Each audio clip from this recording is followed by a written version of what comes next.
Ils lui ont dit qu'il ne lui restait plus que son enfant et une maison en ruine. Sa femme monta dans la voiture avec l'homme riche, le laissant. Un soldat, appauvri, sans personne pour l'attendre. N'essaie plus. Tu as perdu, disait-il. Mais une nuit, alors que la tempête faisait rage et que le monde dormait. Il pédalait dans l'obscurité. Sa fille fiévreuse enveloppée dans sa vieille veste militaire. Et le monde regardait avec une crainte silencieuse. Le crépuscule tombait lorsque le bus s'arrêta à la petite gare au bord de la route de la ville. Personne n'est descendu, sauf James. Il se leva lentement, un vieux sac à dos sur l'épaule. Un petit ours en peluche parachutiste à la main. Son uniforme était porté aux épaules, son tissu était délavé par les années d'usure. Il s'arrêta avant de descendre et prit une longue inspiration. L'air était chargé de l'odeur des mauvaises herbes brûlées par le soleil et de la terre sèche. C'était la ville qu'il appelait autrefois chez lui. L'endroit qu'il avait quitté un matin pour la guerre. Maintenant il était de retour. Emportant seulement l'espoir de revoir des sourires familiers, et peut-être, des bras qui l'enlaceraient. Le petit chemin de terre menant à sa vieille maison était vide. Sauf le vent qui siffle à travers les avant-toits brisés. Et le grincement d'une clôture. James accéléra le pas. La maison en bois se dressait devant nous. Murs gris tachés par le temps, tuiles déchiquetées qui s'écaillent. Une cour envahie par les mauvaises herbes. Les fenêtres étaient bien fermées par des rideaux. Personne n'est venu le saluer. Il se dirigea vers la porte d'entrée, son ours en peluche toujours à la main. Dans son esprit. Il imaginait Emily sortir en courant en criant « Papa ». Il imaginait Linda fondant en larmes, les bras autour de lui. Après tant d'années de séparation. Il a frappé. La porte s'est ouverte. Linda se tenait là. Elle portait une simple robe blanche. Ses cheveux étaient soigneusement coiffés, son visage légèrement maquillé. Elle n'a pas souri. Elle n'avait pas l'air surprise. Elle l'a juste regardé. Puis elle se pencha et lui tendit une pile de papier. « Je suis à la maison, » dit James. Sa voix petite, mais claire. Linda n'a pas répondu. Dans sa main se trouvait un jugement de divorce. Les papiers étaient déjà signés. À l'intérieur de la maison, James aperçut une valise à roulettes emballée et attendant contre le mur. Dehors. Le bruit d'un moteur qui tourne. Une élégante Lexus était garée juste derrière la porte. James a pris les papiers. Ses yeux se fixèrent sur Linda. Que diable se passe-t-il? Linda baissa les yeux. Sa voix était posée. Ni froide, ni tendre. Je ne vis plus cette guerre avec toi. Richard, il me donne tout ce dont j'ai besoin. Il est toujours là pour moi, sans difficulté, sans attente. Tu peux élever notre enfant si tu le souhaites. Je ne peux pas. James resta figé. Sa main s'est détendue. Les papiers sont tombés sur le porche. Il n'avait même pas encore trouvé les mots. Quand une petite voix a brisé la tension. Papa. Emily s'est enfuie de la maison. Elle portait un pull en laine délavé. Serrant une vieille couverture duveteuse. Elle courut droit dans ses bras. Son sourire était si large qu'il faisait mal. James s'agenouilla, les bras ouverts. Elle s'est écrasée sur lui. Pressa sa joue contre la sienne. Ses cheveux sentaient le soleil et les vieilles choses réconfortantes. James sentit ses yeux piquer. Il la serra fort, trop ému pour parler. Linda regardait. Pendant un instant, quelque chose vacilla dans ses yeux. Puis elle s'est retournée. Elle descendit les marches. La Lexus attendait. Richard était assis derrière le volant. Chemise blanche. Montre en or étincelante. Il baissa la vitre, jeta un coup d'œil à James et Emily. Comme s'il regardait un souvenir qu'il avait déjà effacé. Tu devrais t'y habituer, dit-il. Les gens comme moi, nous sommes toujours la destination. Tu étais trop naïf. Linda a glissé sa valise sur le siège arrière. La portière de la voiture s'est fermée avec un clic. La Lexus s'éloigna. Ses pneus soulevant un petit nuage de poussière. James s'affaissa sur les marches, tenant Emily près de lui. Un vent sec balayait le porche, transportant de la poussière et le léger parfum de fleurs sauvages. Il était sans voix. Son cœur était aussi vide que la vieille maison derrière lui. Il pourrait accepter de perdre l'amour de Linda. Mais le lien de la maternité, valait-il vraiment moins que l'argent? Émilie leva les yeux. Ses petits doigts cherchant son visage. Tu es blessé, papa. James hocha doucement la tête. Il n'a rien dit.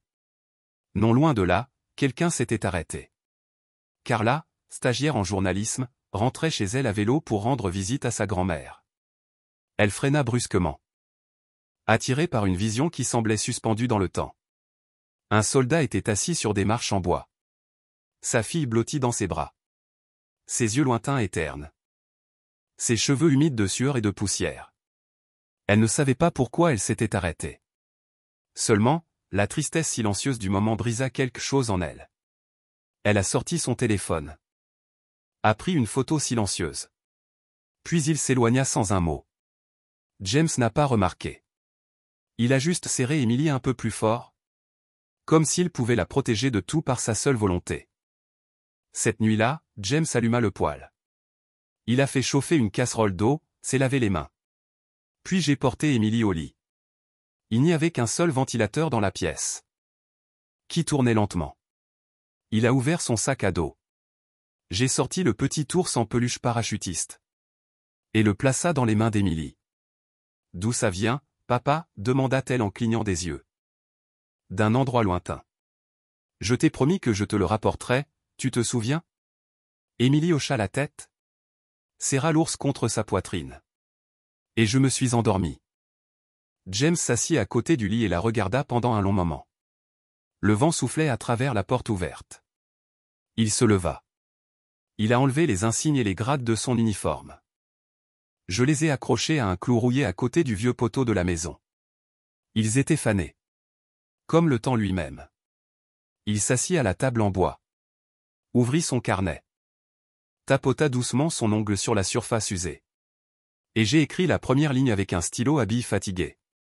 Premier jour sur le nouveau front. Unité, père célibataire. Âme, soldat. Il ne faisait pas encore complètement jour. La rosée s'accrochait encore au toit en tôle. Quand James entra dans l'arrière-cour. Son souffle embrumait l'air du matin. Les manches retroussées jusqu'au coude. Il a lavé la veste d'Émilie dans une bassine d'eau froide. L'eau mordait ses mains. Mais il n'a pas bronché. Il y était habitué. Après l'avoir essorée. Il l'a accrochée au-dessus de la cheminée. Le feu crépitait dans une vieille marmite en aluminium. La bouillie de maïs bouillonnait doucement. C'était tout ce qu'ils avaient. Mais Émilie mangeait sans se plaindre. Elle n'a jamais demandé plus. Dans le coin, elle dessinait avec des crayons de couleur. Elle a ajouté un chapeau à la figure de « papa » dans son dessin.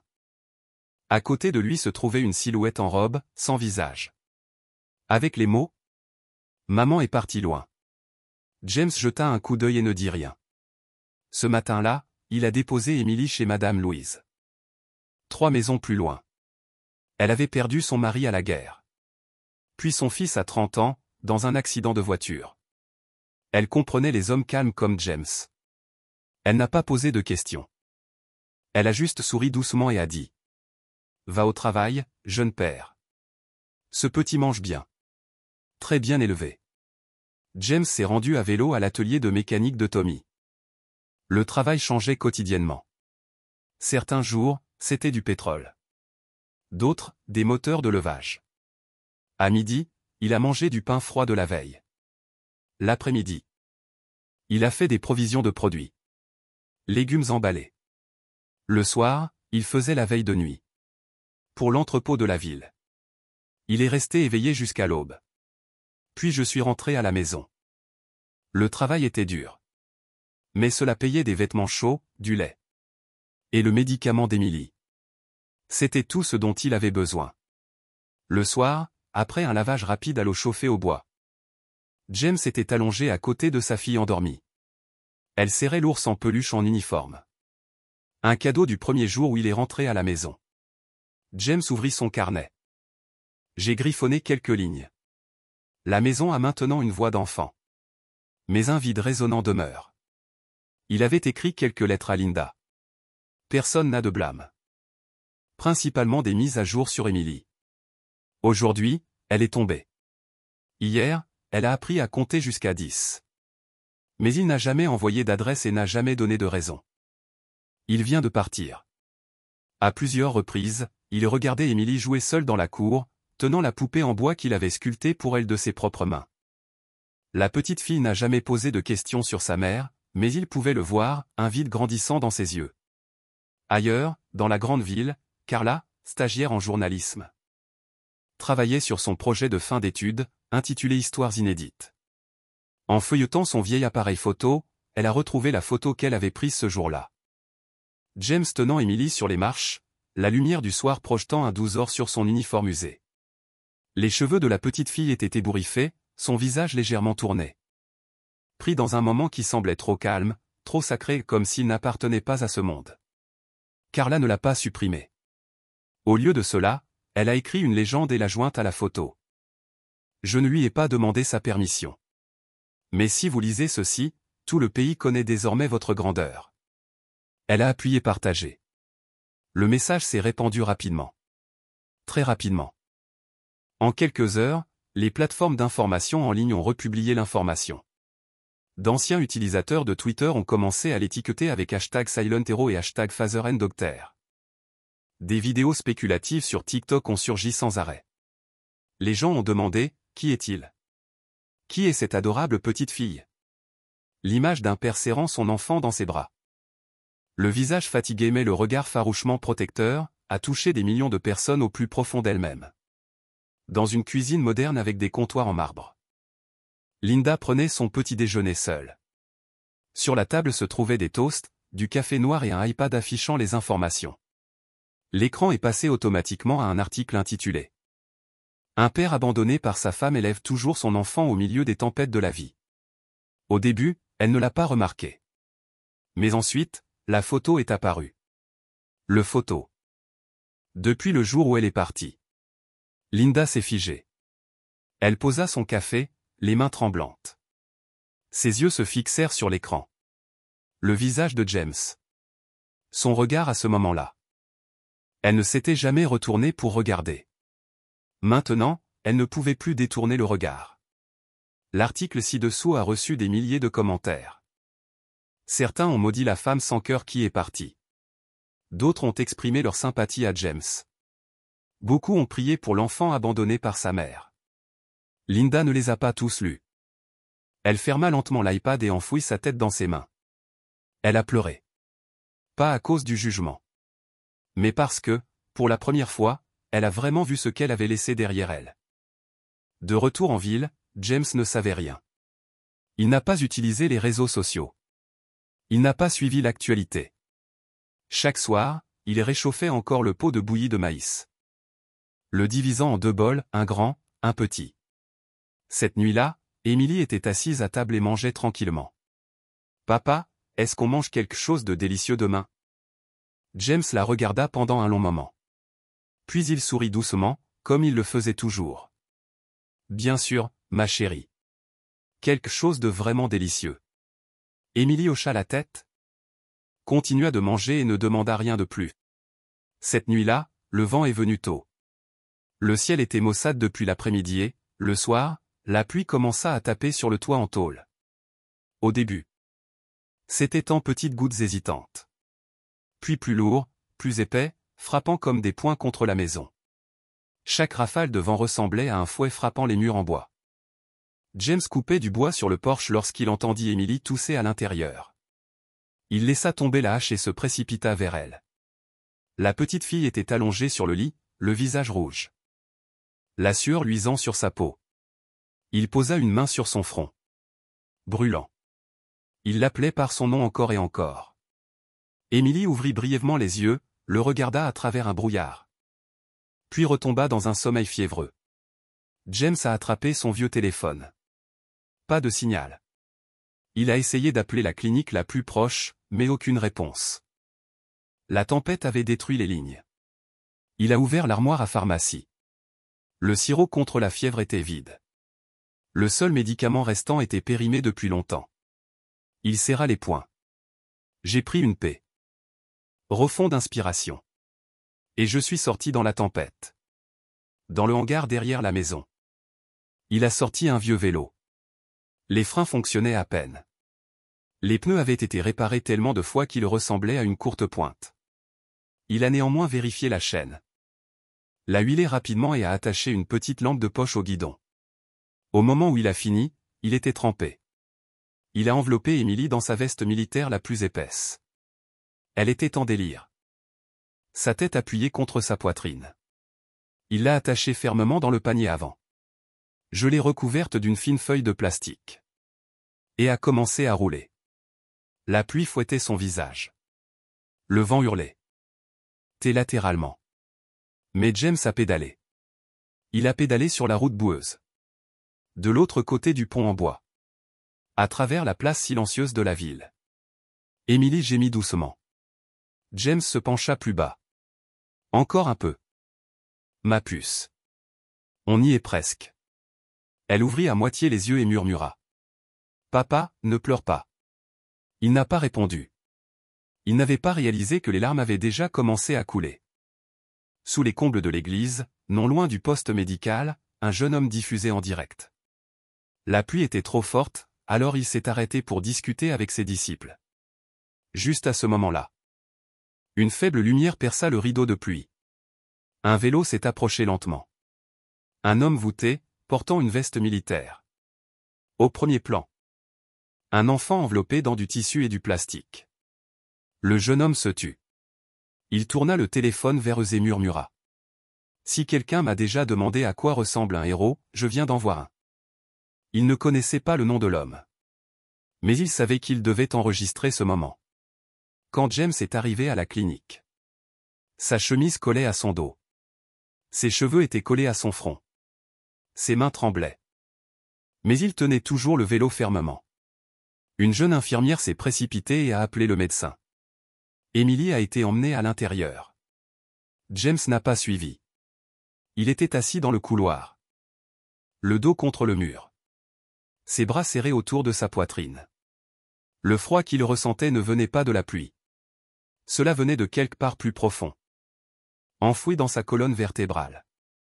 Une femme médecin se tenait au bout du couloir et l'observait pendant un long moment. Elle a finalement murmuré à l'infirmière. Il est vraiment admirable. À l'aube, la fièvre d'Emily était tombée. James est resté au même endroit. Il n'a rien demandé. Je n'ai appelé personne. Ce n'est que lorsque l'infirmière lui a apporté une tasse de café chaud. A-t-il lentement levé sa main? Merci, dit-il doucement. À travers la fenêtre, il pleuvait toujours. La première lumière du jour tombait faiblement sur le sol carrelé. James regarda dehors, les yeux vitreux d'émotion. Il chuchota. Ne sachant pas à qui il parlait. Personne ne m'a jamais accueilli à la maison. Mais au moins, elle a besoin de moi pour survivre. Le lendemain matin. Le jeune homme a posté le clip sur TikTok. On y voit un père faisant du vélo à travers une tempête, son enfant enveloppé dans sa veste. Le vélo tremble à chaque nid de poule. La légende disait. Un père faisant du vélo à 3 heures du matin sous la pluie, toute une vie de sacrifice en une seule image. En quelques heures, la vidéo a été vue plus d'1 million de fois. Les médias ont commencé à en parler. Des hashtags comme #FatherHero et #SilentWarrior ont inondé les réseaux sociaux. Les gens de la ville ont confirmé que l'homme était James. Un vétéran d'Irak et d'Afghanistan. Un homme autrefois oublié, désormais connu dans tout le pays. Dans un appartement en hauteur de la ville. Richard regardait la télévision. Le clip a été diffusé au journal télévisé du matin. Linda sortit de la salle de bain en séchant ses cheveux. Elle s'est arrêtée net quand elle a vu l'écran. Jacques. Faire. Du vélo à travers la tempête. Ses yeux se sont fixés sur l'image. Sa voix était à peine plus haute qu'un murmure. C'est lui. Richard la regarda et soupira. Si tu le regrettes encore. Va t'excuser. Je ne garde pas de femme faible. Linda n'a rien dit. Ses yeux ne quittaient pas l'écran. La serviette lui a glissé des mains. Tombée au sol sans un bruit. Emily dormait encore. James s'assit à côté d'elle et lui prit doucement la main. Dehors, il pleuvait encore, mais à l'intérieur, la lumière était douce. Emily respirait doucement. Le petit ours en peluche reposait confortablement dans sa main. Cela suffisait à réchauffer son cœur. James observait sa fille en silence. À cet instant, il ne se souvenait plus du champ de bataille. Il ne se souvenait plus de Linda. Il ne se souvenait de personne d'autre, à part de la petite fille devant lui. Il murmura à nouveau, ne sachant pas si c'était à lui-même ou au ciel. Tant qu'elle a besoin de moi, je ne peux pas tomber. Le lendemain matin, le ciel était dégagé, mais le jardin de James était encore humide à cause de la pluie. Il était en train de réparer une gouttière après l'orage lorsqu'il entendit des coups continus. James s'essuya les mains sur son pantalon et sortit. Devant la porte se trouvait Tommy. Son ami mécanicien, vêtu d'une chemise bleue et tenant son téléphone. « As-tu vérifié en ligne ?» demanda Tommy en lui tendant l'écran. James fronça les sourcils, ne comprenant pas. « Tu fais fureur. Tout le monde parle de toi, et Emily aussi. » James alluma la vieille télé. La chaîne locale rediffusait le clip de la nuit pluvieuse. L'image du vélo tremblant sous le vent et la pluie. L'homme dans la vieille veste militaire, penché, protège son enfant. Passons ensuite au reportage. Le soldat sur les marches, un nouveau symbole de l'Amérique silencieuse. L'écran suivant montrait une photo de James tenant Emily sur les marches en bois. La photo que Carla avait postée. Une voix off constante l'accompagnait. Un père célibataire. Un vétéran qui a servi au Moyen-Orient, élevant sa fille de 3 ans avec courage et gentillesse. James ne savait pas quoi dire. Il a éteint la télévision et s'est assis. « Ça va ?» demanda doucement Tommy. James hocha la tête. « Je n'ai pas besoin qu'il sache qui je suis. J'ai juste peur qu'il vienne lui faire peur. Je ne veux pas qu'Emily vive sous les applaudissements d'inconnus. » Mais cet après-midi-là, lorsque James est venu chercher Emily chez Madame Louise. La voisine avait déjà tout raconté à la petite fille. Emily a applaudi quand elle l'a vu. Papa est à la télé. Papa est célèbre. La petite fille n'avait pas peur, elle aimait même ça. Emily riait, tenait la main de son père et bavardait. Alors maintenant je peux dire à mes amis que mon papa est un héros.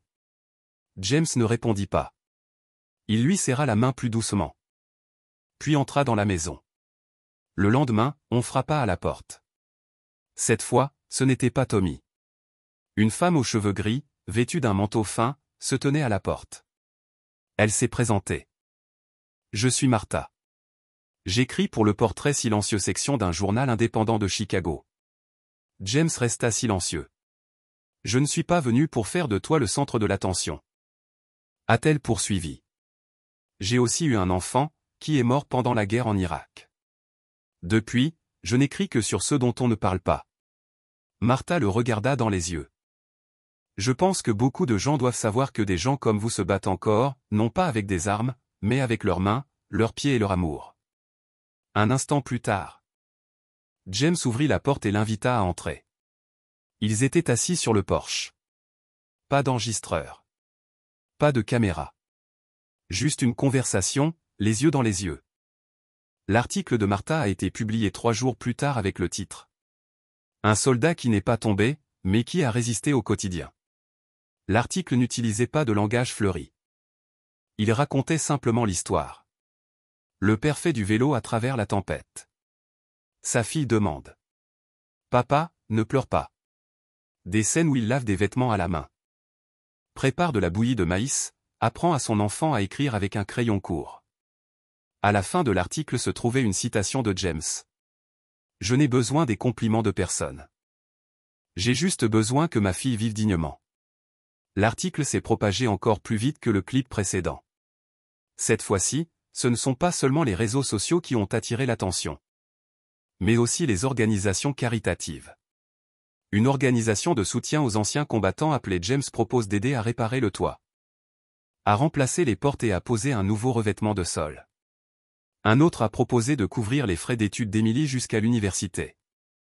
Un petit groupe de vétérans a invité James à devenir conseiller spirituel au pas un travail de bureau, mais des séances, pour parler avec de jeunes soldats qui venaient d'être libérés. Ceux qui se sentaient encore perdus. James ne répondit pas immédiatement. Il resta assis dans la cuisine, à consulter la liste des missions envoyées par l'organisation. Un instant plus tard, Emily entra, portant un dessin fraîchement colorié. « Papa, si tu fais ce travail, tu n'auras plus à travailler la nuit, n'est-ce pas? James était en train de plier la lettre l'invitant à son nouvel emploi quand elle lui a demandé. Il leva les yeux. La lampe de bureau éclairait les cheveux en bataille d'Emily. Ses yeux étaient ronds et clairs comme deux gouttes d'eau, attendant une réponse pas seulement des mots, mais de l'espoir. James resta silencieux pendant quelques secondes. Dans son esprit, il voyait des images de nuits froides passées à surveiller l'entrepôt, de matins où il lavait du linge dans de l'eau glacée et de moments où il tenait sa fille endormie sur son épaule. Trop fatigué pour dîner. Il regarda sa fille, puis les petites mains posées sur ses genoux, chaudes et confiantes. Il hocha doucement la tête. Comme s'il avait peur de briser le rêve que nourrissait sa petite fille. Il hocha la tête? Oui. Probablement pas. Emily sourit. Ensuite, je ferai un autre dessin, avec papa en chemise. Plus un uniforme gras.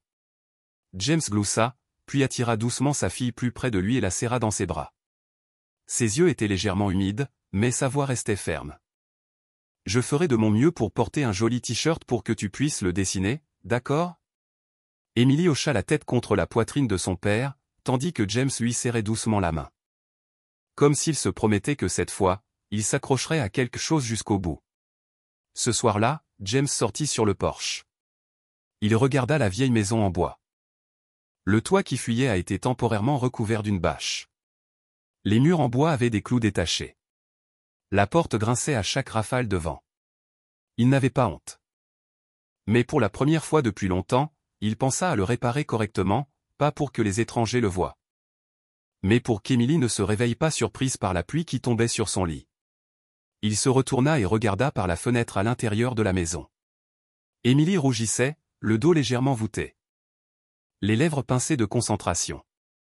À côté d'elle était assis l'ours en peluche parachutiste, maintenant effiloché et sans un œil. James murmura à lui-même. S'il n'y a qu'une seule victoire dans une vie, c'est celle-là. Fin de matinée. La ville était calme. Le ciel est couvert d'une fine couche de nuages gris. Une douce brise soufflait sur le chemin de terre, balayant quelques feuilles jaunes sur l'herbe du bord de la route. Une voiture de location argentée s'est arrêtée à l'ancien arrêt de bus. L'endroit où, il y a plus d'un an, James était descendu. Linda a ouvert la porte et est sortie. Elle n'avait personne avec elle. Pas de bagages. Elle ne portait qu'un long manteau. Ses mains serrées contre son cou pour se protéger du froid.